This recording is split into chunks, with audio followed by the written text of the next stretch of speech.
फिर एक बार मोदी सरकार, कमल का बटन दबाएं, भाजपा को जिताएं। स्वागत है आपका ब्रेक के बाद और बात करेंगे एजेंडे वाली सियासत में खटाखट का शोर। किस तरह से राहुल गांधी की खटाखट इकोनॉमी वाला एजेंडा इन दोनों सोशल मीडिया पर ट्रेंड हो रहा है और उसके क्या कुछ मायने हैं। राहुल गांधी युवा, महिला, किसानों को खटाखट 1 लाख रुपए उनके अकाउंट में भेजने का दावा करते हुए नजर आ रहे हैं सोशल मीडिया पर।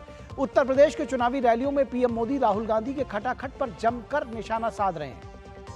पीएम मोदी ने कहा 4 जून को मोदी सरकार ही बनेगी, इसके बाद इंडी गठबंधन खटाखट बिखर जाएगा। उन्होंने कहा कि हार के बाद बलि के बकरे को ढूंढा जाएगा, क्योंकि यह हमेशा का ट्रेंड रहा है कि विपक्ष में ढूंढा जाता है कि कौन बलि का बकरा है, किसको स्केपगोट बनाया जाए। पीएम ने कहा कि शहजादे गर्मी की छुट्टियां मनाने खटाखट विदेश चले जाएंगे। पीएम ने कहा कि समाजवादी पार्टी कांग्रेस के शहजादों को विकास बच्चों के गिल्ली डंडे का खेल लगता है। इन्हें मेहनत करने की आदत नहीं है, इनके लिए विकास खटाखट होगा। तो सीधा तंज किया प्रधानमंत्री नरेंद्र मोदी ने। शहजादे से पूछो गरीबी कैसे हटती है तो वो कहते हैं खटाखट। प्रधानमंत्री ने तंज किया। पीएम ने कहा कि इनसे पूछो विकसित भारत का कोई प्लान है तो वे कहेंगे टकाटक। राहुल गांधी अपने चुनावी सभाओं में कहते हैं कि गरीब परिवारों के अकाउंट में तब तक 1 लाख रुपए डाले जाएंगे जब तक वो परिवार गरीबी रेखा से बाहर नहीं हो जाता। और गरीबी हटाने का ये एजेंडा है राहुल गांधी का। राहुल गांधी कहते हैं कि गरीबों के अकाउंट में पैसा खटाखट आता रहेगा, हर महीने आएगा और साल में 1 लाख रुपए डालेंगे। एक झटके में हम हिंदुस्तान से गरीबी मिटा देंगे, ये दावा करते हैं राहुल गांधी। वहीं वित्त मंत्री निर्मला सीतारमण ने सवाल पूछा है कि क्या कांग्रेस पार्टी ने इस खटाखट वाली फ्रीबी का कोई हिसाब भी लगाया है? क्या ये लाखों करोड़ रुपए उधार लेंगे या फिर टैक्स पेयर पर अतिरिक्त टैक्स थोपेंगे? यह निर्मला सीतारमण का सवाल है। वित्त मंत्री ने चुनौती दी थी कि कांग्रेस पार्टी अपने 25 गारंटी पर खर्च होने वाली रकम का ब्यौरा दे। दरअसल पीएम मोदी के विकसित भारत संकल्प की काट में राहुल गांधी 5 न्याय 25 गारंटी का मैनिफेस्टो लाए थे। सवाल यह है कि विकास की मौजूदा रफ्तार के बीच क्या यह देश फ्री बी के भुगतान में ठहर जाएगा या फिर हिमाचल, पंजाब, कर्नाटक, तेलंगाना के मॉडल को ही देश के विकास का मॉडल मान लिया जाएगा, जहां पर फ्री बी के बदौलत ये सरकारें आई हैं। तो कांग्रेस नेता राहुल गांधी ने चुनाव प्रचार के दौरान कांग्रेस के चुनावी घोषणा पत्र पर जोर डाला। राहुल गांधी ने कहा कि गरीबी रेखा से नीचे के हर एक घर की महिला के खाते में साल में 1 लाख रुपए भेजा जाएगा। जो मैं आपसे कहने जा रहा हूं, यह काम किसी भी सरकार ने, दुनिया की किसी भी सरकार ने नहीं किया है। सारे गरीबों की लिस्ट बनेगी, हर परिवार में से एक महिला का नाम चुना जाएगा और उस महिला के बैंक अकाउंट में साल के 1 लाख रुपए डाल दिए जाएंगे। महीने के 8,500 रुपए हर महीना 1 तारीख को खटाखट। जैसे नरेंद्र मोदी जी ने 22 लोगों को मदद की, वैसे ही हम करोड़ों लोगों को लाखपति बनाने जा रहे हैं। और प्रधानमंत्री नरेंद्र मोदी ने विपक्ष पर निशाना साधते हुए कहा कि 4 जून को जब नतीजे आएंगे तो उसके बाद इंडी गठबंधन टूट जाएगा और शहजादे भी खटाखट विदेश निकल जाएंगे। महलों में पैदा होने वाले इन शहजादों को ना मेहनत की आदत है और ना ही नतीजे लाने की। इसलिए कहते हैं देश का विकास अपने आप होगा। और कहते क्या है, विकास कैसे होगा? बोले खटाखट। ये सोचते हैं भारत आत्मनिर्भर अपने आप बन जाएंगे और कोई पूछता है तो कैसे, तो बोले खटाखट। ये सोचते हैं नए हाईवे अपने आप बन जाएंगे और कोई पूछे कैसे, अरे छोड़ो यार खटाखट। ये सोचते हैं भारत से गरीबी दूर हो जाएगी। कोई पूछे कैसे, तो बोले खटाखट खटाखट।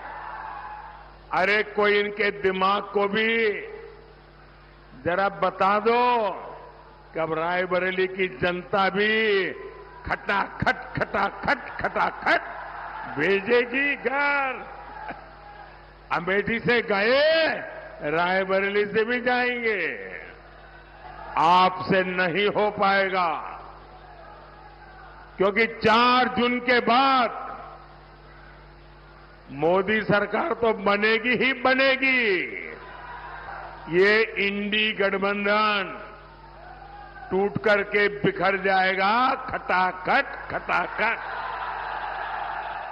और शहजादे,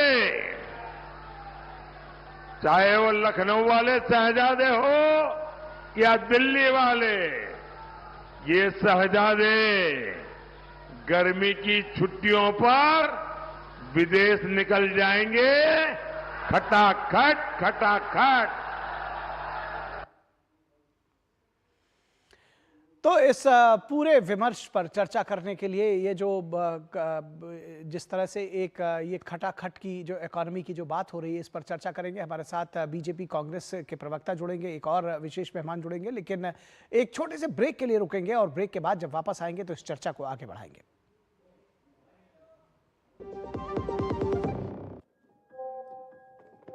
कस्टमर से जरूरी क्या है बेटा? अरे पापा, मोदी जी सारे ग्रुप में वोटिंग के लिए मैसेज कर रहा हूँ। बेटा कल छुट्टी है, कस्टमर ज्यादा आएंगे और तुम दुकान से बिल्कुल बाहर मत जाना, समझे? वाह पापा वाह, जिस आदमी ने हमारे लिए अपना घर परिवार सब छोड़ दिया, उसके लिए हम 20 मिनट नहीं ले सकते? ये डिजिटल ना होता तो आज भी रोज सुबह बैंक जाना पड़ता, तब टाइम नहीं लगता। बोलो पापा। बारी बारी चलेंगे वोट डालने। कमल का बटन दबाएं, भाजपा को जिताएं।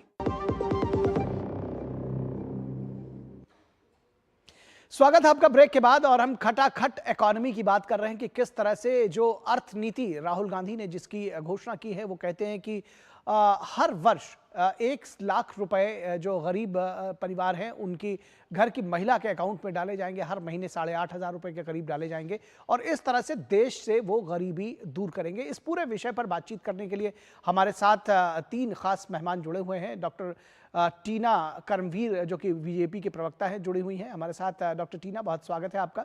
और माफ़ कीजिएगा, कांग्रेस की प्रवक्ता हैं डॉक्टर टीना, मैं समझता हूं कि आप स्लिप ऑफ टंग को माफ़ करेंगी। और विनोद मिश्रा हमारे संपादकीय सलाहकार, वो जुड़े हुए हैं। दरअसल विजय मिश्रा जी हमारे साथ थोड़ी देर में जुड़ेंगे, उनको भी हम जोड़ेंगे, लेकिन विनोद मिश्रा जी के साथ इस चर्चा की शुरुआत करते हैं। विनोद मिश्रा जी, ये जो पूरा विमर्श है और जिसकी बात कही जा रही है, अर्थनीति जिसमें 1 लाख रुपए गरीब परिवारों को दिए जाएंगे, उनके घर की महिलाओं को दिए जाएंगे, और उसके बाद ये तरीका होगा गरीबी मिटाने का, और तब तक डाले जाएंगे जब तक देश से गरीबी मिट नहीं जाएगी। किस तरह से देखते हैं इसको? देखिए, मैं जो देख रहा हूँ ये खटाखट का, वो खटाखट इकोनॉमी का, जिस तरह से आजकल पीएम मोदी अपने हर सभाओं में इस खटाखट को ला रहे हैं और लोगों को बता रहे हैं, तो जाहिर सी बात है ये खटाखट कोई ऐसा नहीं है कि कांग्रेस के रणनीतिकारों ने इसको ऐसे ही लिया है। ये उनकी तरफ से एक बहुत ही सीरियस नोट पे इसको खटाखट इकोनॉमी को लाया है। और ये खटाखट की बात जब राहुल गांधी से हर सभाओं में कहा जाता है कि आपके पॉकेट में, आपके वॉलेट में खटाखट खटाखट 8,500 आ जाएंगे, महिलाओं को अलग कहते हैं, किसानों को, युवाओं को अप्रेंटिसशिप मिलेगी और उनके पैसे आएंगे खटाखट खटाखट। ठीक है, राहुल गांधी अपने लिए एक प्रोग्राम बनाते हैं, एक माहौल बनाते हैं, लोगों को खटाखट खटाखट रूप में समझाने की कोशिश करते हैं, जिसको हम लोग टेलीविज़न में पंच कहते हैं। वो पंच लाइन वो देते हैं, खटाखट खटाखट खटाखट। लेकिन ये पंच लाइन का जब पीएम मोदी आज भी उसका विश्लेषण किया है और कल भी विश्लेषण किया है, तो सवाल ये है कि इस खटाखट का ऑनरशिप कौन लेगा?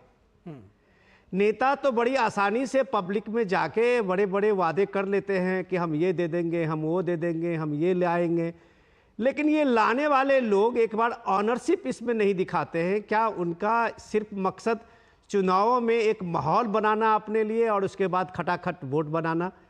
तो ये खटाखट की संस्कृति से अगर ये देश, निर्मला सीतारमण एक सीरियस नोट पे सवाल पूछती है कि राहुल गांधी या कांग्रेस के रणनीतिकार चाहे जितना भी खटाखट इकोनॉमी को ला रहे हों लोगों के सामने में, जो 5 न्याय और 25 गारंटी की बात वो लोगों को समझा रहे हैं अपने मैनिफेस्टो में, तो कम से कम एक बार देश को ये बताने की ज़रूरत है आज कि वो पैसा आप उधार लेने जा रहे हैं देश पे कर्ज के रूप में, या फिर आप यहाँ जो टैक्स पेयर हैं उनके टैक्स बढ़ा रहे हैं। आखिर ये पैसा आएगा कहाँ से, या फिर ये देश जो विकसित भारत के रूप में एक आप इसको प्रगति देखते हैं, उन सारे प्रायोरिटी को आप पीछे करके सिर्फ खटाखट इकोनॉमी को सामने लाएंगे। ये सवाल तो कांग्रेस से सीरियसली पूछने वाली बात तो जरूर है। जी जी जी, और इस सवाल का जवाब डॉक्टर टीना देंगी, कांग्रेस को रिप्रेजेंट कर रही कांग्रेस की प्रवक्ता है। डॉक्टर टीना, कहां से धन लेकर आएंगे, कैसे ये मॉडल फीजिबल होगा, पहले तो ये बताइए। जी देखिए, सबसे पहले तो मैं बताना चाहती हूँ कि जब से मोदी सरकार आई है, आप कर्ज देश पे कर्ज 205 लाख करोड़ का कर्जा इस देश के ऊपर है। अरे साहब, आपने 10 साल में इतना कर्जा कर दिया। क्या मेरी आवाज आ रही? जी जी आ रही, आप बोलिए। जी जी जी, तो 10 साल में आपने इतना कर्जा बढ़ा दिया है जो पौधा प्रधानमंत्री नहीं कर पाए, वो आपने अपने से 10 साल सत्ता में रहने पर इस देश को कर्ज में डुबो दिया है। अब समस्या तो हम लोगों के लिए है कि अब हम सत्ता में आने जा रहे हैं 4 जून के बाद, तो हम इस देश को जो एक कर्ज में डूबा हुआ है, इस कर्ज से कैसे मुक्ति दिलाएंगे?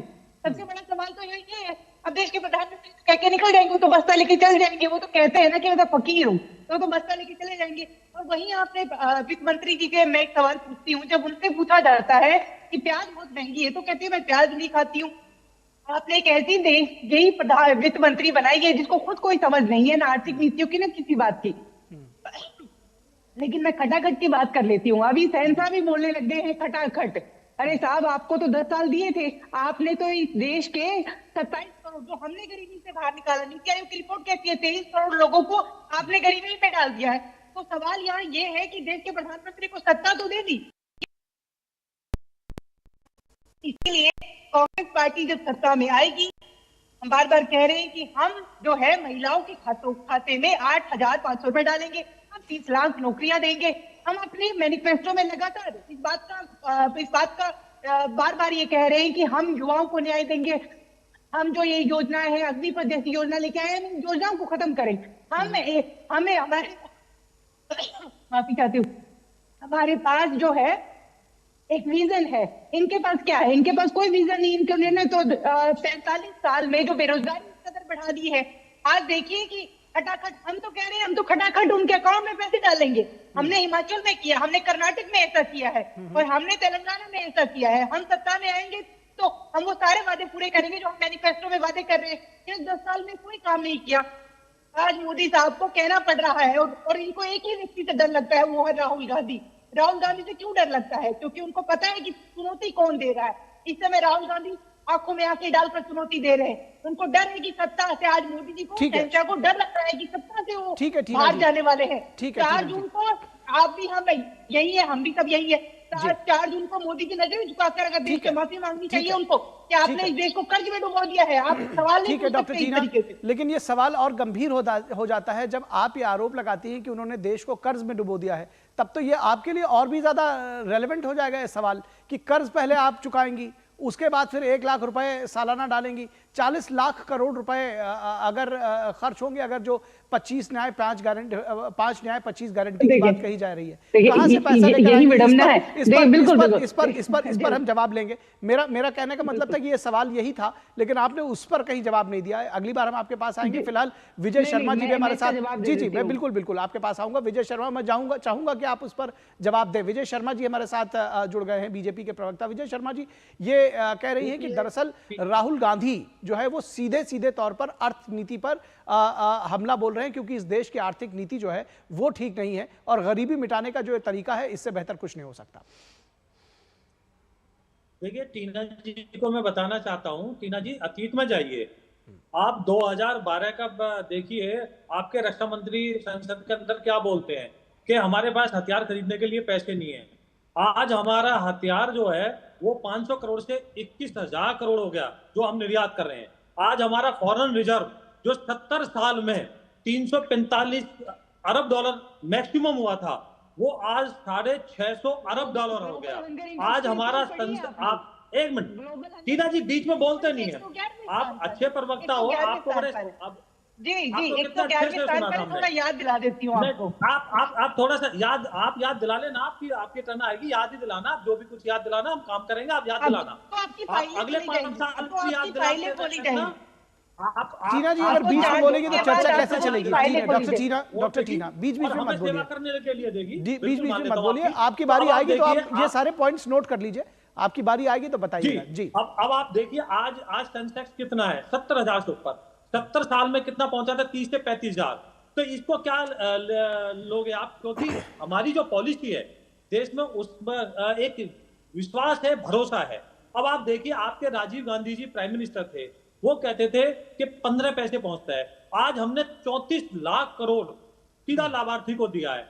हमने 11 करोड़ लोगों को सीधा धुएं से बचाने के लिए सिलेंडर मुहैया कराया, गैस कनेक्शन दिया है। आज हम 11 करोड़ से ज्यादा किसानों को 6,000 रुपए साल का दे रहे हैं। आज हमने 11 लाख करोड़ से ज्यादा की सब्सिडी किसको दी है? किसानों को दी है। जो पूरे वर्ल्ड के अंदर 3,000 का एक खाद का बैग आता है, वो हम 300 रुपए में मुहैया करा रहे हैं। आप महंगाई की बात करते हो, जो सिलेंडर 300 रुपए में वाजपेयी जी छोड़ के गए थे, वो आपने 900 कुछ रुपए का कर दिया। हमारे राज्य में 10 साल में सिर्फ वो 1100 समथिंग का हुआ है। तो आप तुलना कर लीजिए। आप बेरोजगारी की बातें करते हो, सरकार में हमारी में 10 साल में 18 लाख सरकारी नौकरी लगी है, जो आपके राज्य में 6 लाख लगी थी। ये वित्त मंत्री जो मनमोहन सिंह जी, जिनको आप सराहते हो, ये उनकी बातें मैं बता रहा हूं। आप उसके अलावा देखिए कि हमने जब वाजपेयी जी की सरकार गई थी, पेट्रोल डीजल क्या रेट था? 32 रुपए 35 रुपए था। और उसके बाद में जब आप छोड़ के गए तो 75 रुपए के आसपास था, आज 95 रुपए में मिल रहा है। तो आप तुलना कर लीजिए। आपने बॉन्ड जारी किए, देश के ऊपर कर्जा बढ़ा दिया 40,000 करोड़ का ईरान का, वो भुगतान करने का काम हम कर रहे हैं। आप देखिए, एक दिन में 70 बैंक अमेरिका में डूबे थे मंदी में, हमारे बैंक सारे कतार में खड़े थे डूबने के लिए। तो मोदी जी ने संसद के अंदर खड़ा होकर कहा था कि मेरे पास 2 रास्ते हैं, या तो मैं राष्ट्र हित के लिए इस जहर को पी जाऊं, उपयुक्त समय आने पे इनको मैं नंगा करूं, या मैं आज ही इनको नंगा कर दूं। तो उस टाइम क्या हालात थी? हमारे बैंक सारे डूबने के कगार पे थे। और हमारे एंटनी जी कहते हैं रक्षा उपकरण खरीदने के लिए हमारे पास पैसे नहीं है। उसके बाद में देखिए 60,000 करोड़ के करीब के हमने राफेल खरीदे, हमने चुनुक हेलीकॉप्टर खरीदे, अपाचे खरीदे, हमने प्रेडेटर ड्रोन खरीदे, हमने सीमा पे बाढ़ लगाने का काम किया हमने। तो आप ऐसी बातें ना करें। 40 लाख करोड़ हमने लोन बांटे हैं, किसके लिए? रोजगार के लिए। हमने रोजगार देने की बात की थी।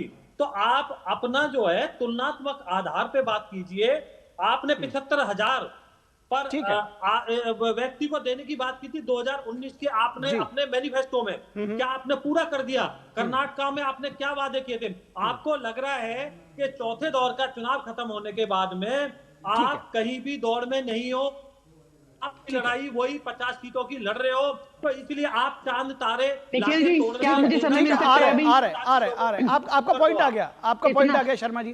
मैं आ रहा हूं आपके पास, डॉक्टर टीना आ रहा हूं। उससे पहले मैं विनोद मिश्रा के पास जाना चाहूंगा। विनोद मिश्रा जी, ये बताइए, ये आपने दोनों लोगों को सुना, आपको लगता है कि ये जो 1 लाख रुपए सालाना है कितना फीजिबल है? क्योंकि ये एक बहस छिड़ गई है कि बीजेपी कह रही है कि हम 5वीं सबसे बड़ी इकॉनमी है, हम तीसरे बढ़ने की ओर आगे जा रहे हैं। ये कह रहे हैं कि जी गरीबी मिटाने का तो ये भी एक तरीका है। देखिए निखिल, फिजिबल कितना है यह बात लोगों को भी पता है, लेकिन कांग्रेस पार्टी के रणनीतिकार इस बात को मान लिया है कि अगर ये जनता के बीच में अगर ये लेके जा रहे हैं इस एजेंडे को, तो शायद ये एजेंडा चलेगा। अब ये एजेंडा चलने के पीछे उनका अपना जो भी लॉजिक हो, लेकिन ये बात राहुल गांधी जो न्याय की बात अभी कर रहे हैं, 5 न्याय और 25 गारंटी की बात, ऐसी ही न्याय योजना 2019 में भी उन्होंने लाया था, जो उन्होंने कहा था कि गरीब परिवारों को हम 75,000 रुपया उनको हर साल में देंगे और हर महीने देंगे शायद, नहीं सॉरी, साल में देंगे, हर साल की बात थी। और उन्होंने कहा था कि हर साल देंगे, और उनको हम खटाखट उसी के समय में बात कही थी कि हम गरीबी रेखा से उनको हम ऊपर ले आएंगे। आज राहुल गांधी कह रहे हैं, कांग्रेस के बड़े नेता हैं, वो इस बात को, लोगों में कोई डाउट नहीं है कि राहुल गांधी कह रहे हैं, पार्टी के सर्वमान्य नेता हैं पार्टी के अंदर, तो वो अगर कह रहे हैं कि गरीबी दूर करने का यह फॉर्मूला हमारे पास है, जो हम खटाखट इस देश से गरीबी भगा देंगे, तो लोगों के मन में यह आशंका होगी कि क्या यह गरीबी हटाओ का फॉर्मूला खटाखट वाला कहीं इंदिरा जी का गरीबी हटाओ का तो नारा नहीं होगा। ये जिसके अकाउंट में आप पैसा डालने जा रहे हैं, वो बैंक के नेशनलाइजेशन के 40 साल बाद उस गरीबों को उसके बैंक में अकाउंट खोला है। जो इस देश के 36-37 करोड़ जो गरीब लोग हैं, उनके बैंक में अकाउंट खोले हैं और बैंक से उनका एक्सेस मिला है। टीना जी, तो ये व्यवहारिक बात करने में पीछे में उसका एक तर्क होना चाहिए। तर्क इसलिए कि जनता के बीच में ये सवाल तो जरूर होंगे कि आज अगर इस देश के बेरोजगार जो आपका ही अगर हम डेटा को लें तो आपके हिसाब से कम इस देश में 30 करोड़ से ज़्यादा बेरोजगार है। आपके ही डेटा से अगर लें तो इस देश में गरीब महिलाओं की तादाद भी कम से कम वैसे ही 30-32 करोड़ होगी।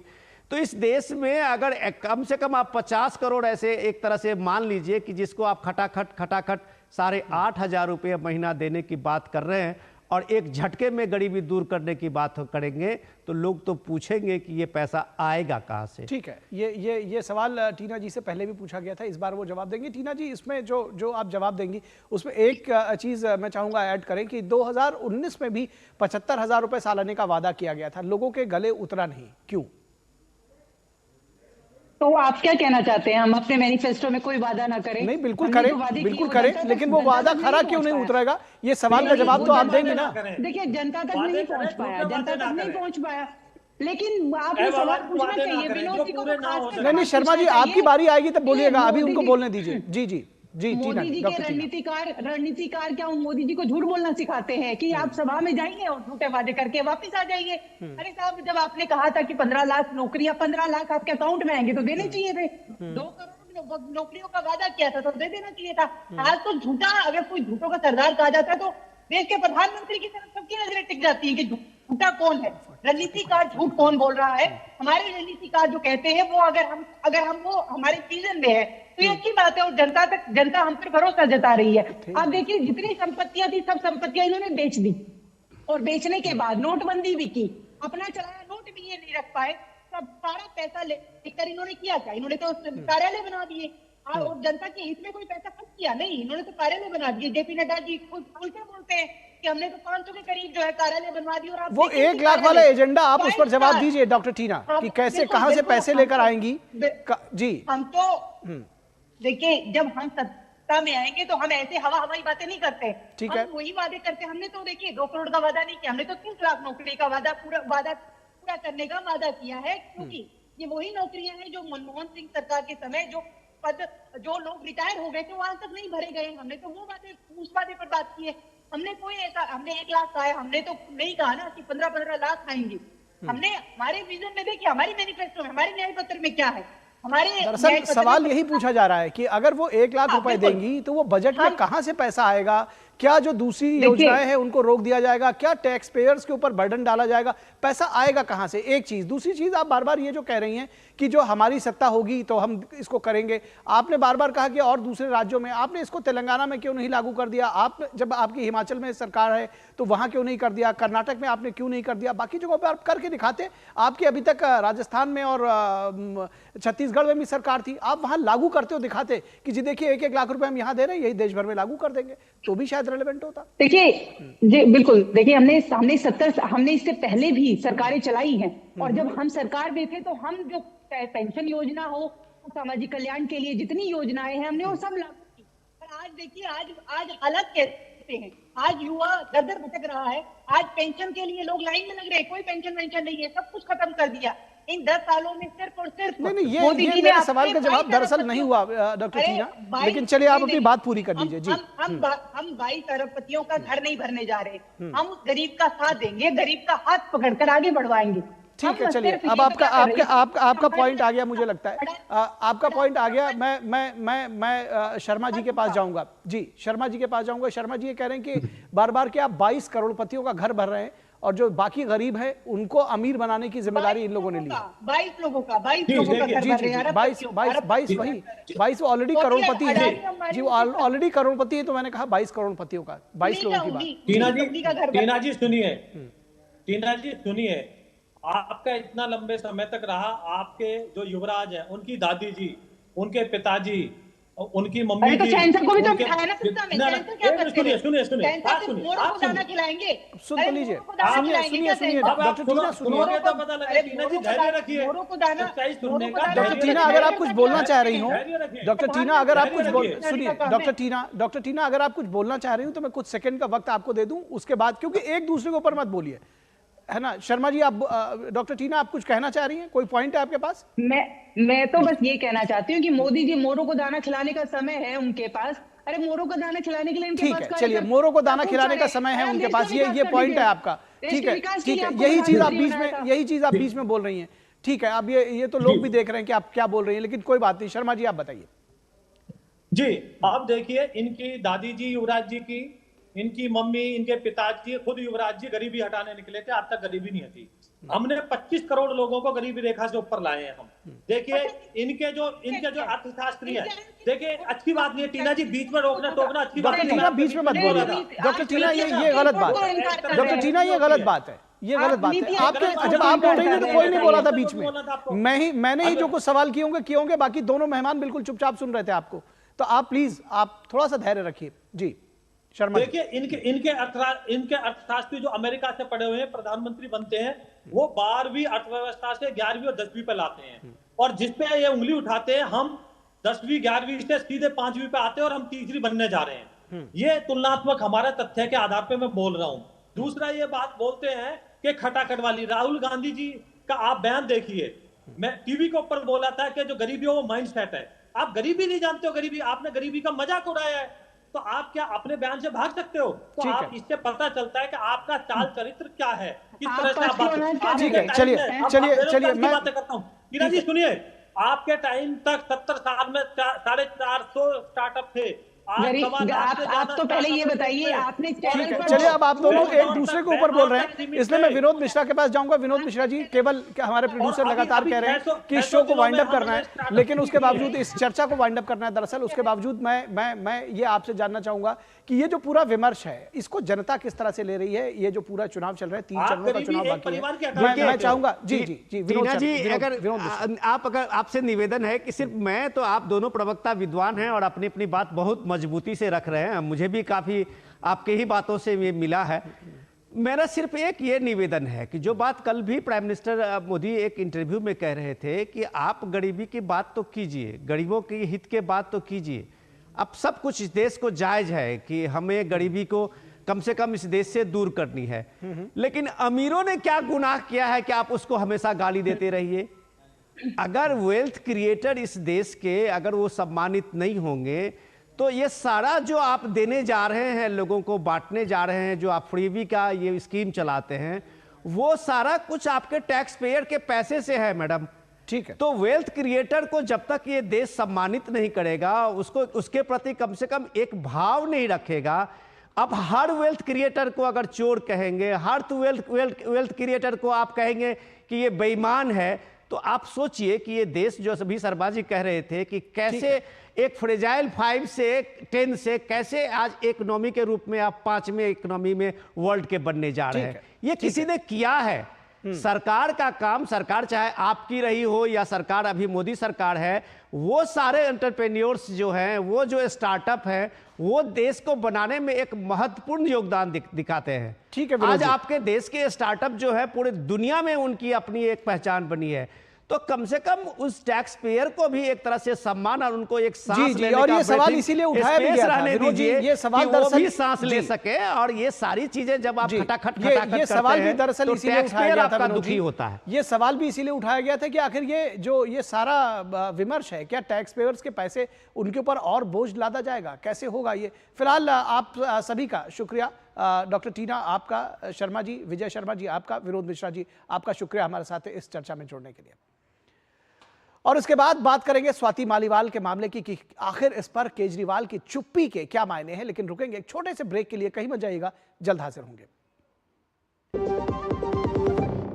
बेटा कहता है पापा बीमा ले लिया होता तो आज हो जाता ऑपरेशन। अब हमें कौन बीमा देगा 70 के बाद? तुम लोगों ने सुना नहीं, 70 साल से ऊपर के